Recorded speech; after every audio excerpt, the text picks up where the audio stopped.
Hi everyone, welcome back. In this quick guide, I am going to show you how to enable dark mode in a Windows 11 machine.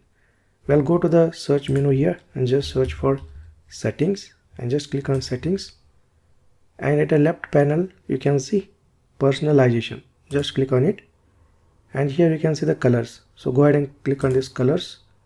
And here in order to change the mode from light to dark, you can see the option choose your mode. Right now the light mode is enabled, but we can switch from light mode to dark mode. For example, just click on this drop down menu and here you can see the dark. So in order to enable dark mode in Windows 11 machine, just click on this dark over here. Now you can see the mode changed from light mode to dark mode. Okay, and you can see all the screens in a Windows 11 are dark. If you go to the file explorer, you can see dark, and if you open the browser, here also you can see dark. Okay, so this is how you can enable dark mode in a Windows 11 machine.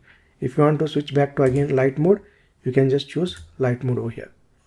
Next, if you want to customize the mode between Windows and apps, then what you can do is you can go to the drop down again, select the custom over here, and here you can choose your default Windows mode. Currently it is light, you can change from light to dark. Okay, so this will applicable to Windows. Next, if you want to change the mode for app, right now by default it is light, you can change it to dark. So this is how you can customize the mode to Windows as well as apps. Okay, let me switch back to light over here. Alright, so this is how you can change or enable the mode in a Windows 11 machine. Alright, great. I will see you in the next video.